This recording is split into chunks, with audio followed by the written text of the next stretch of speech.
Welcome student. आज आपण halogen derivatives ह्या टॉपिकमधला पुढील भाग म्हणजे हॅलोजन एक्सचेंज रिॲक्शन पाहणार आहोत. याच्या अगोदरच्या व्हिडिओमध्ये आपण प्रिपरेशन ऑफ अल्किल हलाइड म्हणून हॅलोजन डेरिव्हेटिव्ह्ज ऑफ अल्केन ह्या रिॲक्शन पाहिलेल्या होत्या. त्यानंतर आपण केमिकल रिॲक्शन पाहिलेल्या होत्या. त्या केमिकल रिॲक्शनमध्ये how will you convert bond X or bond Br into bond NH2, bond O bond C double bond O bond OR, त्यानंतर bond CN bond NC या रिॲक्शन पाहिल्या होत्या. म्हणजेच काय की त्यामध्ये how will you convert ethyl bromide into ethyl alcohol, ethyl alcohol, ethyl amine, ethyne, then butane, त्यानंतर ethyl cyanide, ethyl isocyanide या रिॲक्शन आपण याच्या अगोदरच्या व्हिडिओमध्ये पाहिले होते. आता यानंतर पुढील रिॲक्शन आपण पाहणार आहोत. त्यामध्ये halogen exchange reaction, halogen exchange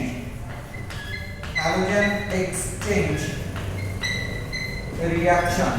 halogen exchange reaction या हॅलोजन एक्सचेंज रिॲक्शन मध्ये त्याच्या नावामध्येच आहे पहा, हॅलोजन एक्सचेंज म्हणजे एक हॅलोजन हा दुसऱ्या हॅलोजनला एक्सचेंज करतो किंवा रिप्लेस करतो. ही जी रिॲक्शन आहे त्या रिॲक्शनला हॅलोजन एक्सचेंज रिॲक्शन असं म्हणतो. हॅलोजन एक्सचेंज रिॲक्शन एक हॅलोजन ॲटम दुसऱ्या हॅलोजन ॲटमला रिप्लेस करतो. आता त्यामध्ये वेन अल्किल हलाइड, आता अल्किल हलाइड मध्ये परत अल्किल क्लोराइड हॅलोजन ॲटम आहे RCl, alkyl chloride which on reacts with metal chloride, metal कुठलाही मेटल घेतला, metal chloride to gives in presence of methanol or acetone or methanol to gives corresponding. आता इथं रिॲक्शनच्या नावामध्येच आहे पहा, रिॲक्शनच्या नावामध्येच आहे हॅलोजन एक्सचेंज रिॲक्शन. म्हणजे हा हॅलोजन जो आहे तो हॅलोजन म्हणजे क्लोराइड हा रिप्लेस करतो क्लोराइड हा क्लोराइडला रिप्लेस करतो आणि त्या ठिकाणी प्रोडक्ट मिळतो आपल्याला. ही रिॲक्शन बॅलन्स करताना 2 gives 2R plus MCl metal chloride. या रिॲक्शन आपला पिंकल्टन रिॲक्शन असं म्हणतो. ही जी रिॲक्शन आहे फिंकलस्टेन रिॲक्शन असं म्हणतो. फिंकलस्टेन रिॲक्शन. आता ह्या फिंकलस्टेन रिॲक्शन वरती तुम्हाला क्वेश्चन कसा विचारतात पहा, एक्सप्लेन फिंकलस्टेन रिॲक्शन, किंवा write note on Finkelstein reaction अशा प्रकारचा क्वेश्चन विचारते. किंवा how will you exchange chloride from chloride, किंवा how will you convert alkyl chloride into alkyl chloride. आता फॉर एक्झाम्पल आपण एक्झाम्पल घेऊया. R म्हणजे आपण R हा इथिल ग्रुप घेतला, C2H5Cl when C2H5Cl which on reacts with metal like silver chloride किंवा antimony chloride किंवा bismuth chloride म्हणजे metal chloride to gives in presence of acetone or methanol to gives corresponding ethyl chloride C2H5 plus metal हा silver आहे, silver chloride. या रिॲक्शनला आपण फिंकलस्टेन reaction असं म्हणतो. या रिॲक्शनचं कसं असते पहा, हॅलोजन एक्सचेंज रिएक्शन मध्ये राईट नोट ऑन किंवा एक्सप्लेन फिंकलस्टीन रिएक्शन अशा प्रकारचा क्वेश्चन जर विचारला तर तुम्हाला ही रिएक्शन व्यवस्थित लक्षात ठेवावं लागते. परंतु जर असा क्वेश्चन विचारला how will you convert ethyl chloride into ethyl chloride अशा प्रकारचा जर क्वेश्चन विचारला तर हे लक्षात ठेवायला थोडंसं सोपं असतं. परंतु राईट नोट ऑन किंवा एक्सप्लेन फिंकलस्टीन रिएक्शन अशा प्रकारचा जर क्वेश्चन विचारला तर तुम्हाला ही रिएक्शन व्यवस्थित लक्षात ठेवली तर ते तुम्हाला लिहिता येते. म्हणून ethyl chloride which on reacts with metal chloride like silver chloride और अँटिमनी क्लोराइड और बिस्मथ क्लोराइड कुठलाही मेटल क्लोराइड जनरली घेतलं तर त्या मेटल क्लोराइड बरोबर रिएक्शन जर केली इन प्रेझेन्स ऑफ ॲसिटोन किंवा मिथेनॉल हा कॅटलिस्ट आहे two gives corresponding ethyl chloride. ठीक आहे. आता आणखी एक रिएक्शन आहे यामध्ये क्लोराइड किंवा ब्रोमाइड याची रिएक्शन जर आपण वेगळ्या अशा एखाद्या मेटल बरोबर जर केली हीच रिएक्शन जर समजा RCl which on reacts with NaI in presence of acetone and methanol to gives corresponding Ri plus NaCl. He reaction Finkelstein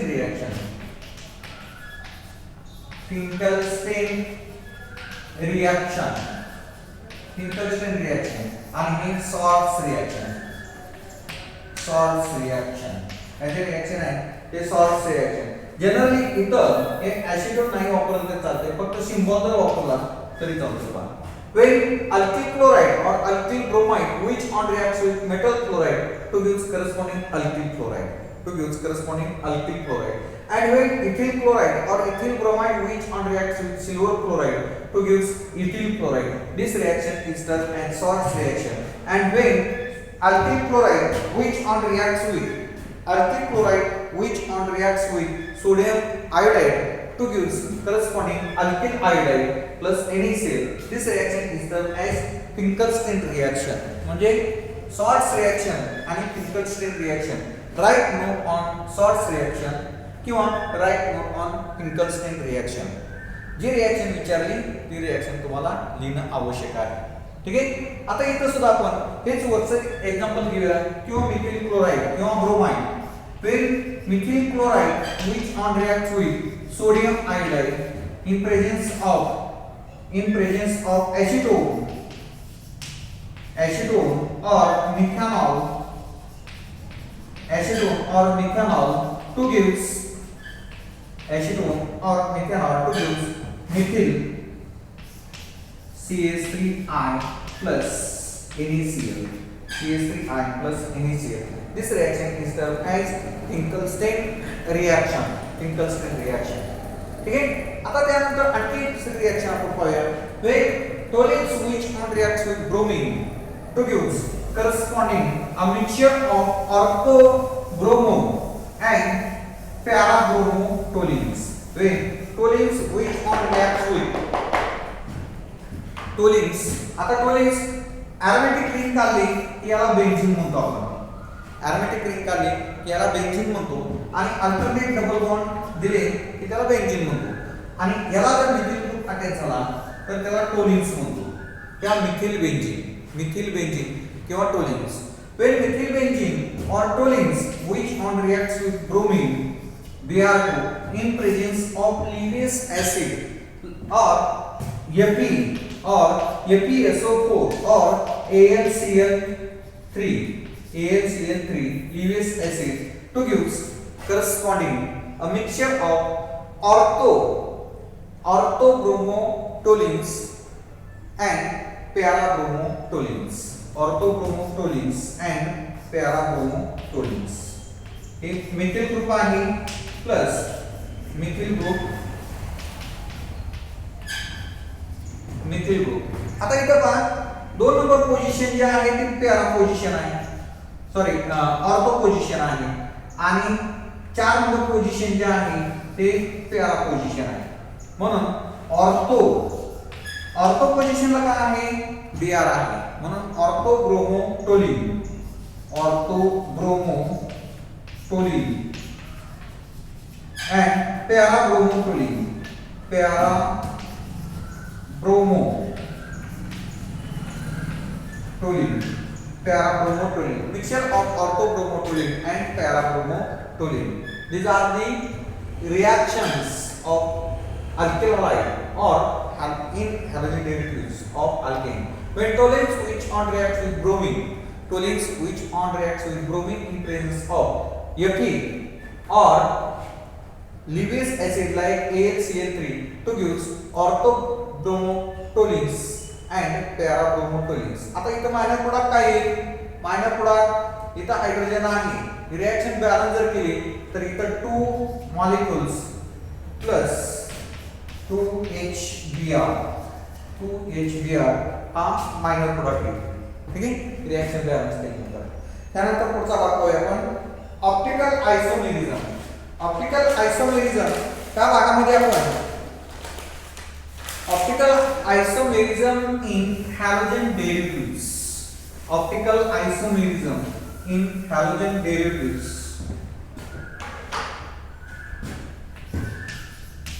optical isomerism in halogen derivatives.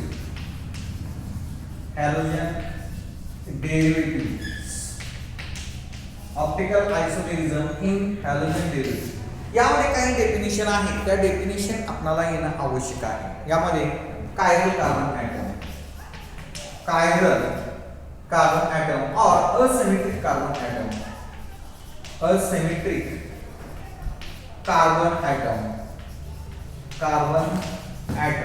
What is meant by asymmetric carbon atom or chiral carbon atom? What is meant by asymmetric carbon atom or chiral carbon atom? The carbon atom which is attached with other 4 different atoms or group of atoms are termed as chiral carbon atom or asymmetric carbon atom. The carbon atom which is attached with other 4 different atoms or group of atoms, such carbon atoms are termed as chiral carbon atom or asymmetric carbon atom. आता chiral carbon atom किंवा asymmetric carbon atom म्हणजे काय? की हा जो carbon item आहे, त्या carbon ॲटमला तुम्हाला माहित आहे की कार्बन हा टेट्राव्हॅलेंट आहे. आणि या टेट्राव्हॅलेंट कार्बन ॲटमला जर टेट्राव्हॅलेंट म्हणजे काय की त्याला 4 बॉन्ड होतात आणि 4 बॉन्ड होत असताना 4 ॲटम किंवा ग्रुप ऑफ ॲटम अटॅच झालेला असतात.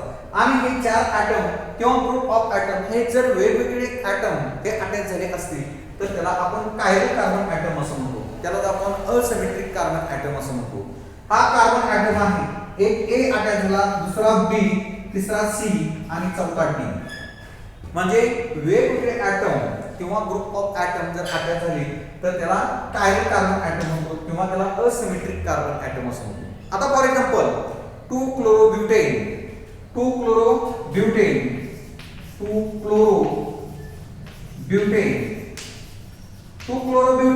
याचा स्ट्रक्चर कसं आहे पहा. यामध्ये 2-chloro CH3, 2 म्हणजे 2 नंबर कार्बन ॲटमला Cl अटॅच, CH आणि CH2 CH3 म्हणजे 2-chlorobutain हा कार्बन ॲटम जर पाहिला, या कार्बन ॲटमला एक मिथिल, एक Cl, एक हायड्रोजन आणि एक इथिल अटॅच झालेला आहे. आणि म्हणून या कार्बन ॲटमला आपण कायरल कार्बन ॲटम असं म्हणतो. Chiral carbon atom 2-chlorobutain chiral carbon atom. याचं आणखी एक्झाम्पल ग्लुकोज असेल, सक्रोज असेल.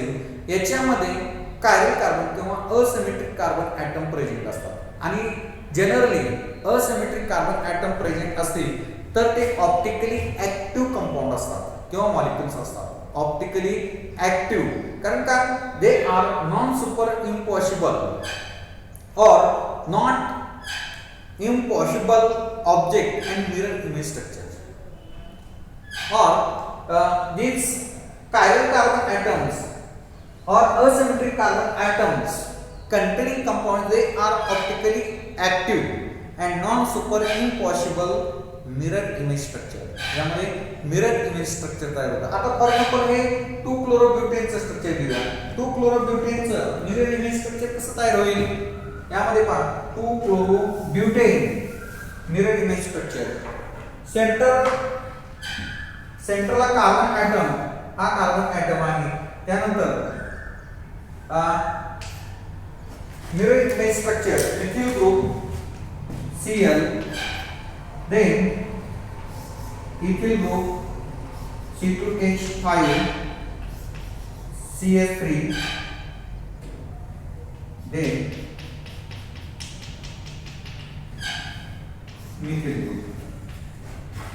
methyl group mirror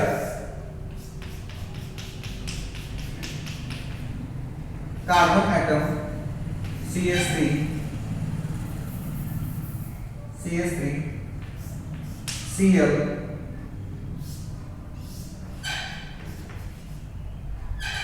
C2H5 आणि यामध्ये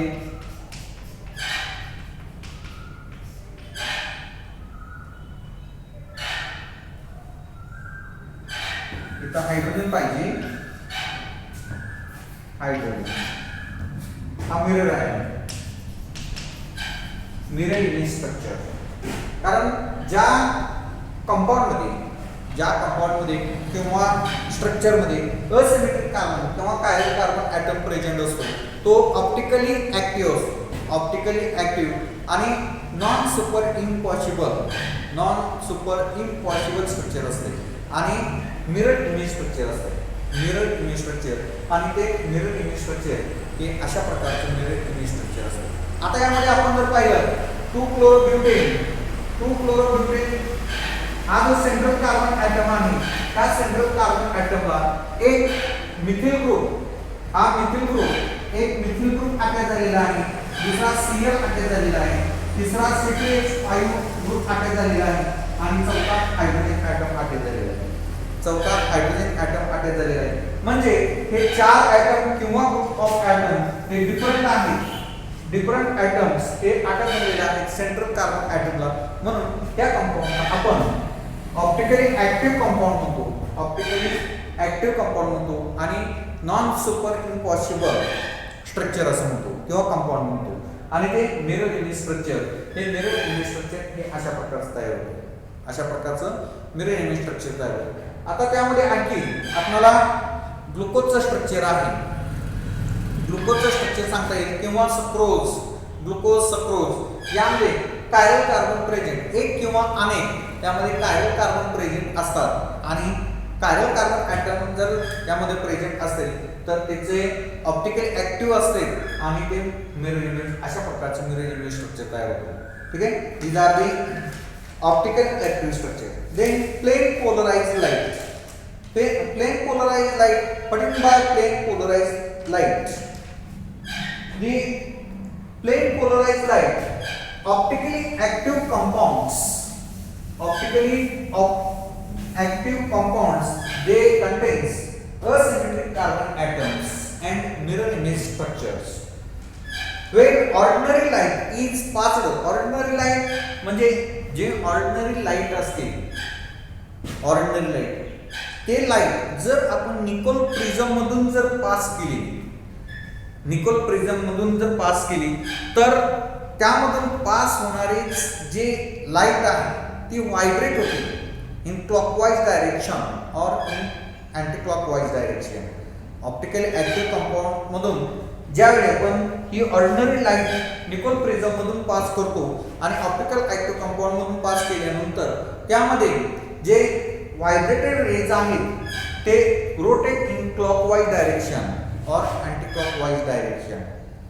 Such structures are termed as plane polarized light, or such lights are termed as plane polarized light, or when ordinary light is passed through Nicol prism, oscillation only in one plane, oscillation is only one plane. Such a light having oscillation only in one plane perpendicular to direction of propagation of light is called as plane polarized light. ordinary light, for example, ordinary light passed through Nicol prism. Ordinary light is passed through Nicol prism. The transmitted light is vibrate in only one plane, are termed as plane polarized light.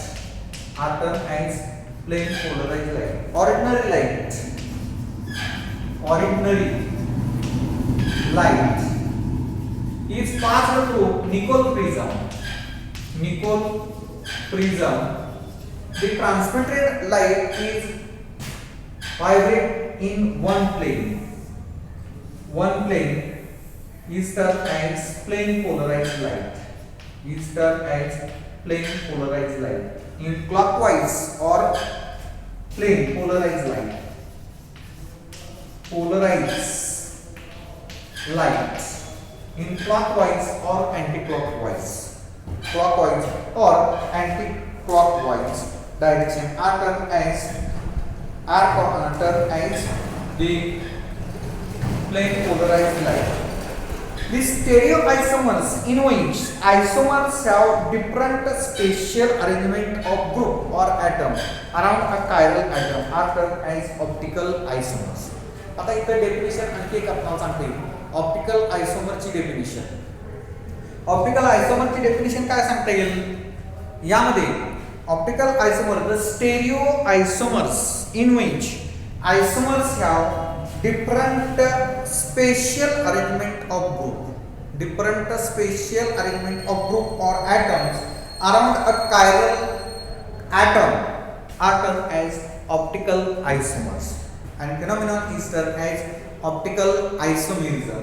म्हणजे chiral carbon item, आता याच्या अगोदर मी तुम्हाला सांगितलं chiral carbon item किंवा asymmetric carbon item म्हणजे काय की ज्या कार्बन ॲटमला सर्वच्या सर्व म्हणजे चार जे ॲटम, कारण कार्बन तुम्हाला माहिती आहे की कार्बन हा टेट्राव्हॅलेंट आहे.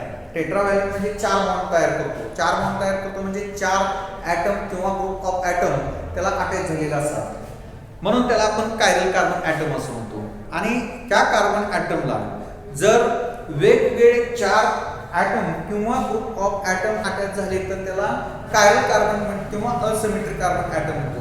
आणि त्याची अरेंजमेंट जे आहे ॲटम्स किंवा ग्रुप ऑफ ॲटम ही स्पेशल अरेंजमेंट असते. त्या आयसोमर स्ट्रक्चरची arrangement atom of group of ॲटमची स्पेशल अरेंजमेंट असते. आणि ती जी special the stereo isomers in which isomers have different spatial arrangement of group or atom around the chiral atom. Around the chiral atom are termed as optical isomers, and phenomenon is termed as optical isomerism. म्हणजे हा central carbon item जो आहे त्या central carbon atom central chiral carbon ॲटमला जर हे जे 4 atom किंवा ग्रुप ऑफ ॲटम हे अटॅच झालेले आहेत, त्या अटॅच झालेल्या 4 ॲटम और ग्रुप ऑफ ॲटमला ची अरेंजमेंट हे स्पेशल अरेंजमेंट जर केली तर त्या स्ट्रक्चरला आयसोमर किंवा ऑप्टिकल आयसोमर्स म्हणतो. आणि ऑप्टिकल आयसोमर्स त्याच्या फिनॉमिनला ऑप्टिकल आयसोमेरिझम असं म्हणतो. ठीक आहे. जनरल पण त्यानंतर आणखी एक ऑप्टिकल ॲक्टिव्हिटी. ऑप्टिकल कंपाऊंड कोणाला म्हणते? ज्या कार्बन ॲटमला कुठल्याही कंपाऊंडमध्ये कायरल कार्बन ॲटम असेल, कायरल किंवा असिमेट्रिक कार्बन ॲटम प्रेझेंट असेल आणि अशा प्रकारचा कंपाऊंड जर आपण जर वेगवेगळे ॲटम किंवा ग्रुप ऑफ ॲटम अटॅच झाले असतील तर त्याला कायरल कार्बन म्हणतो. आणि ज्या कंपाऊंडमध्ये एकापेक्षा अनेक कायरल कार्बन किंवा असिमेट्रिक कार्बन ॲटम प्रेझेंट असतील तर अशा प्रकारच्या कंपाऊंडला आपण ऑप्टिकल ॲक्टिव्ह कंपाऊंड म्हणतो. आणि त्याचं एक्झाम्पल 2-क्लोरोब्युटेन किंवा ग्लुकोज आहे, glucose, sucrose, they contains one or more asymmetric carbon atoms present. Therefore, these compounds are termed as optical active compounds. ठीक आहे.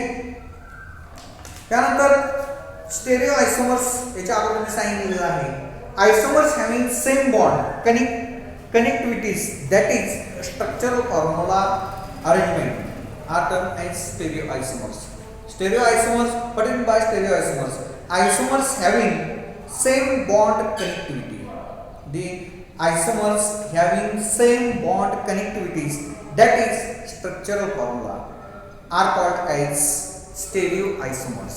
Stereoisomers, isomers having same bond connectivities. Isomers having same bond connectivities, that is structural formula, are termed as a stereoisomers. Are termed as stereoisomers. Okay, आता यानंतरचा भाग आपण पुढील व्हिडिओमध्ये पाहणार आहोत. त्यामध्ये ऑप्टिकल ॲक्टिव्ह कंपाऊंड्स, त्यानंतर ऑप्टिकल ॲक्टिव्हिटी आणि त्यानंतर SN1 reaction, SN2 reaction, nucleophilic substitution reaction, आणि त्या न्यूक्लियोफिलिक सबस्टिट्यूशन रिॲक्शनचे 2 टाईप्स आहेत. त्यामध्ये nucleophilic substitution unimolecular nucleophilic substitution reaction, bimolecular nucleophilic substitution, हा भाग आपण पुढील व्हिडिओमध्ये पाहणार आहोत. ओके, धन्यवाद.